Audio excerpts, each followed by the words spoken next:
welcome.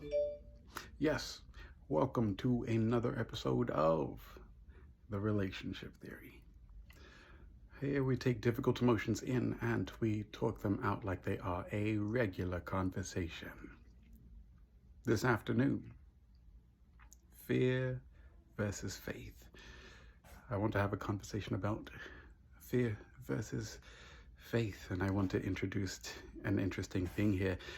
Fear brings on, let's jump right into it.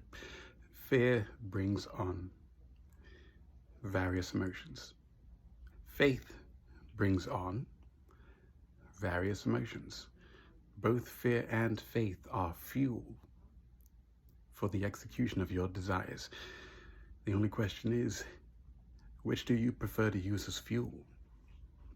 Which one brings you the result that you wish to occur the most? Personally, I choose,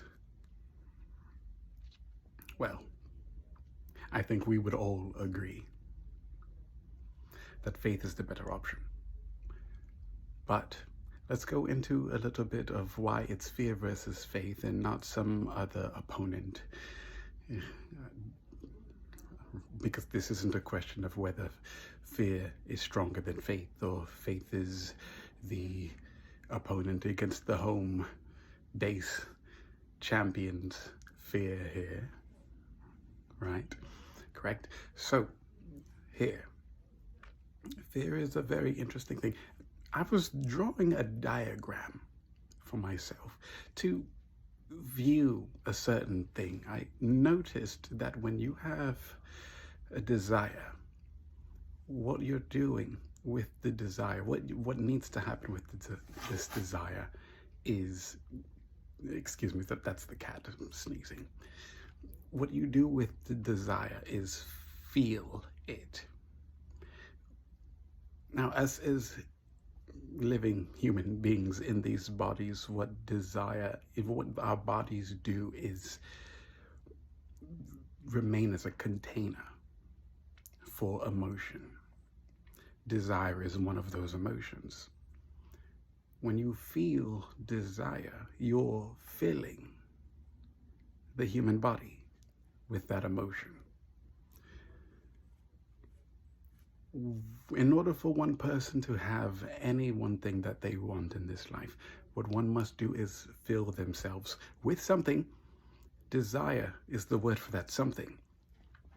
What one must do when they feel this desire is be on the receiving end of who feels the desire and not merely the desiree, i.e. the one who feels the desire.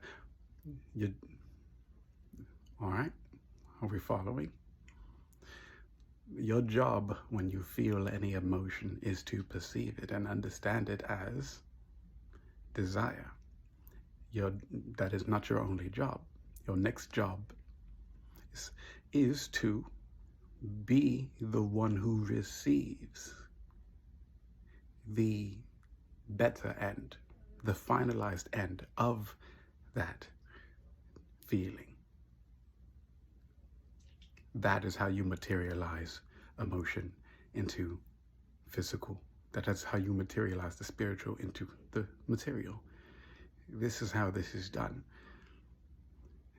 The reason why this is so complex is because you've been taught that your emotions run amok, run wild, and you're one who does not control them very well. And when you believe this, what you end up doing is not necessarily taking on more than one emotion. You are feeling one emotion at scale, okay?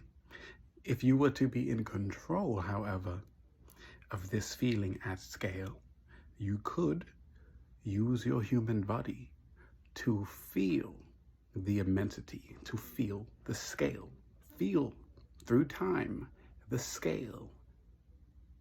Allow your human body to be filled through time with that scale, and let time itself, as it moves through you, process the entire feeling until reality brings it forth. This is what desire does. This is what your human body is capable of. Now, where fear versus faith comes in is through the process of time. This is why things get difficult. This is why things get complex. It's not complex, however. You're just feeling through time certain things according to the one emotion that you're presiding by until desire completes itself through you. What fear and faith are not necessarily opposites. And I will explain to you why.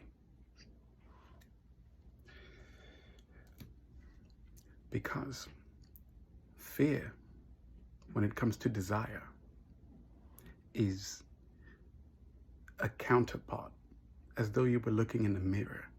Fear is sort of the negative cousin for the processing of your desire. What I'm saying, in other words, what I'm saying is fear, while you're processing desire through time in your body as you feel it, lessens the quality of your desire. Wherein if you feel an emotion, such as desire for any one thing, and you allow your body to process it through time, when you allow fear to process that feeling, you lessen the quality because you are tending to the illusion of what fear alters and augments your desire to be. However, what faith does is remain true to your desire. It keeps intact the original desire that you felt. Meaning you get what you paid for. You get the feeling. You get the processing of time. Faith applies itself to the principle of desire through the process of time in your body. And on the other end of it, does not invert it, does not lessen the quality. You get exactly what you felt, why you felt what you felt. Faith keeps your desire in place.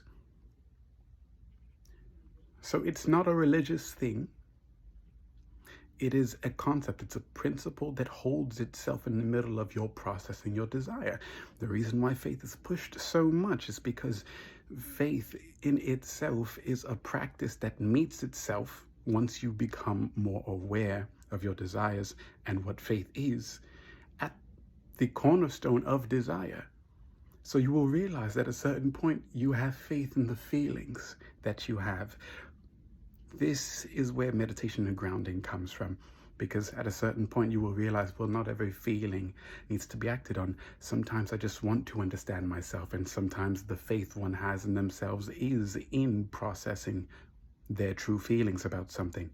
This is why people change jobs, change cities that they live in, change neighborhoods, change friends. You have a certain faith about the feelings that you have within you that you allow yourself to process without taking action, because faith is the principle that allows you to take that order of inaction, say, as it were. So you have two options. Because if you kowtow to fear, you lessen the quality of your desire, and then you come out on the other end of your feelings asking yourself, well, how come I didn't get what I paid for? How come I have less of a feeling? Well, this isn't what I wanted, you might exclaim. Well, yes, when you choose fear to process your desire as you're already processing in your body, you tend to ask yourself, how come I have this instead of that?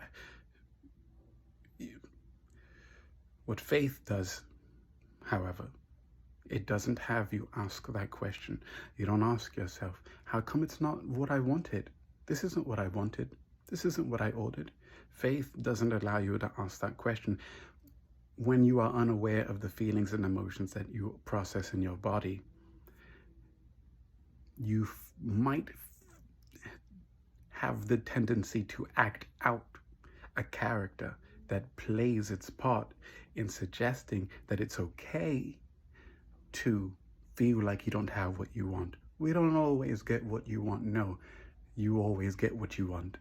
Fear is just a character in a story that demands that you play lesser than your part. Faith does no such thing.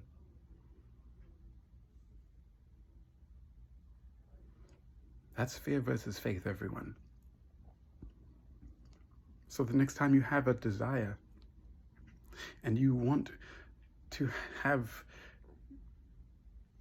help in processing it, or you want this need of getting the emotion out of you, if you're aware of your emotion, be sure to choose faith over fear, because faith only ever asks you to choose lesser than what you want right now. And then all you ever realize is you have less than what you have. However, faith does no such thing. Faith remains true to the principle and the characteristics of your primary emotion. There is no leftover. There is no wishing that you had or that you wanted, because faith leaves nothing on the table. So remember that the next time you have a desire. That's this episode of The Relationship Theory. Enjoy the rest of your day.